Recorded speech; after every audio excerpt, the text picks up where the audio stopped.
प्यारे बच्चों नमस्कार। कैसे हैं आप सभी। आज की क्लास उमंग वर्कशीट 2 जिसका टॉपिक है माई सेल्फ, ये उसका थर्ड पार्ट है।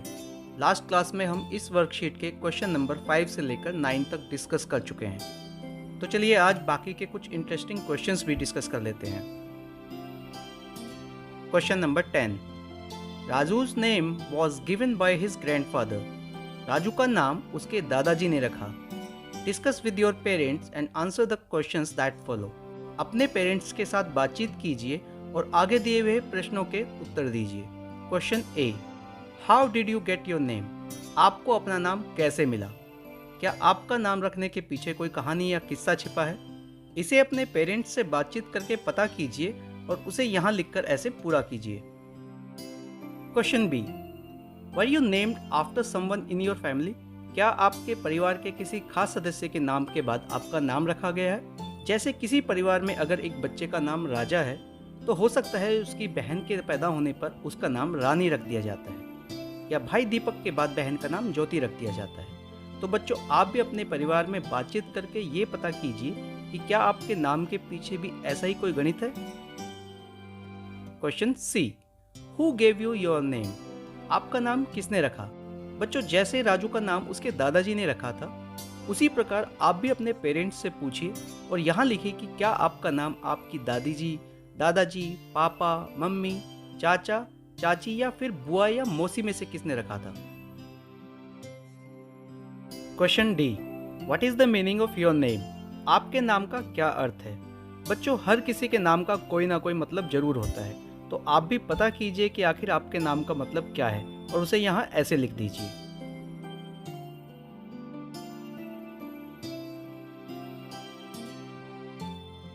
Question number 11, we all have our names.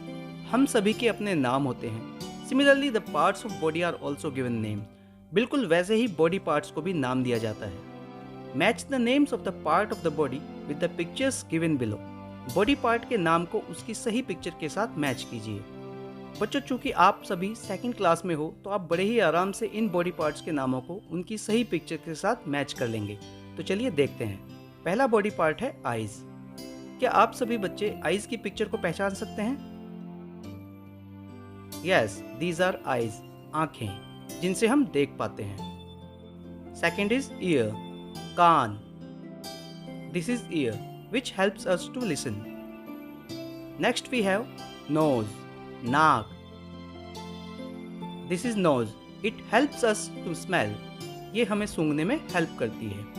Next is tongue, जीभ। ये है जीभ जिसकी मदद से हम किसी भी चीज का स्वाद जान पाते हैं कि वो मीठी है, कड़वी है, खट्टी है या फिर तीखी है। Last we have palm, हथेली। This is palm. It helps us to grab or hold things. हथेली हमें चीजों को पकड़कर रखने में हमारी हेल्प करती है। क्वेश्चन नंबर 12, दिए गए शब्दों का उनके लिंग के आधार पर उचित मिलान कीजिए।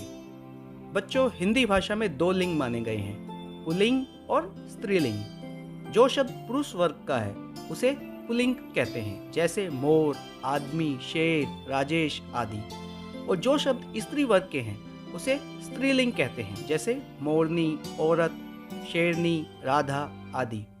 बच्चों अब आपको भी सभी दिए गए शब्दों का उनके लिंग के आधार पर मिलान करना है। नाना, नानी, दादा, दादी, चाचा, चाची, मामा, मामी, भाई, बहन, फूफा, बुआ, पिता, माता।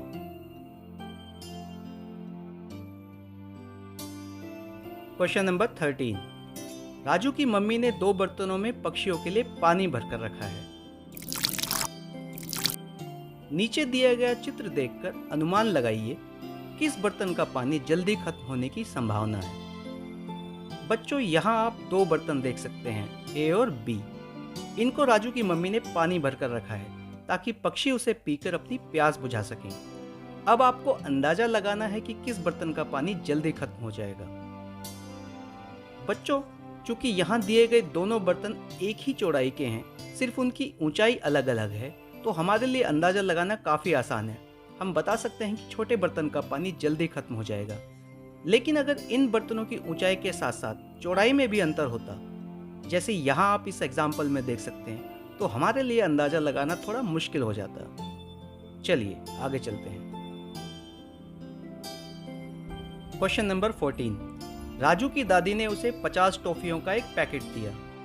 उसने अपने हर दोस्त को 2 टॉफियां दी। यदि राजू के 10 दोस्त हैं तो पैकेट में कितनी टॉफियां शेष हैं, यानी कि कितनी टॉफियां बाकी बची हुई हैं। बच्चों, जैसा कि आप देख सकते हैं कि राजू की दादी ने 50 टॉफियों का एक पैकेट दिया है, तो हम यहाँ लिख सकते हैं राजू के पास टॉफियों की संख्या है 50। और चूंकि राजू ने अपने हर दोस्त को 2-2 टॉफियां बांटी हैं, तो हम लिख सकते हैं कि हर दोस्त को दी गई टॉफियों की संख्या है 2। और बच्चों, बताओ कि राजू के दोस्त कितने हैं? राजू के दोस्तों की संख्या है 10।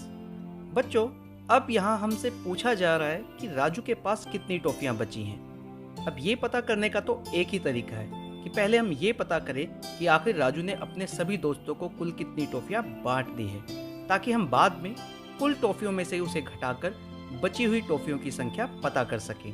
चलिए पता करते हैं कि राजू ने अपने दोस्तों के बीच आखिर कितनी टॉफियां बांटी। बच्चों, सोचो अगर राजू का एक दोस्त होता तो टॉफियां बढ़ती 2, यानी 1 गुना 2। एक दोस्त 2 टॉफियां। और अगर उसके 2 दोस्त होते तो टॉफियां बढ़ती 2 गुना 2, यानी 2 दोस्त और दोनों के हिस्से 2-2 टॉफियां, यानी कुल 4 टॉफियां। और 3 दोस्त होते तो 3 गुना 2, यानी 3 दोस्त और सबके हिस्से 2, तो टॉफियां बढ़ती 6। और अगर इसी तरह से हम आगे बढ़ते रहें तो सोचो, दोस्त हैं 10 और सबके हिस्से आई 2 टॉफियां, यानी 10 गुना 2, तो सभी में बटी 20 टॉफियां। तो अब हम लिख सकते हैं कि कुल टॉफियां बांटी गई 20। अब तो आप बड़े ही आराम से बता सकते हैं कि राजू के पास कितनी टॉफियां बची हैं, है ना? उसके पास शुरू में थी 50 टॉफियां और अब तक बढ़ गई हैं 20 टॉफियां। तो बची हुई टॉफियां निकालने के लिए हम 50 में से 20 को घटा देंगे, जिससे हमें मिल गई है बची हुई टॉफियों की संख्या, जो कि है 30। तो हम यहाँ लिख सकते हैं पैकेट में 30 टॉफियां शेष बची हैं। Question number 15। Raju is feeling happy as today is his grandmother's birthday. Raju आज बहुत खुश है क्योंकि आज उसकी दादी माँ का जन्मदिन है। How are you feeling today? आज आप कैसा फील कर रहे हैं? Colour the apple that displays similar emotion. आप उस एप्पल को कलर कीजिए जो आपका इमोशन यहाँ दिखा रहा है। बच्चों, हमारे सामने यहाँ 4 इमोशंस दिए हैं: happy, surprised, shy and sad. आज आप कैसा महसूस कर रहे हैं? आपको उसी एप्पल को कलर करना है। भाई, मुझे तो आज की क्लास में बड़ा मजा आया, तो मैं तो हैप्पी को ही कलर करूंगा। अब आप देखिए आपको कौन सा एप्पल कलर करना है। This is our last question of this worksheet. आप अपनी दादी माँ का जन्मदिन कैसे मनाते हैं? अपनी दादी के लिए ग्रीटिंग कार्ड बनाइए। तो बच्चों, सभी अपनी दादी के जन्मदिन के लिए एक सुंदर सा ग्रीटिंग कार्ड बनाइए। मैंने भी अपनी दादी के लिए एक कार्ड बनाया है, ये देखिए। बच्चों, आज की क्लास इस वर्कशीट की लास्ट क्लास है। नेक्स्ट क्लास में हम वर्कशीट 3 को शुरू करेंगे। तब तक के लिए अच्छे से खेलो और साथ साथ पढ़ो। Bye bye, take care.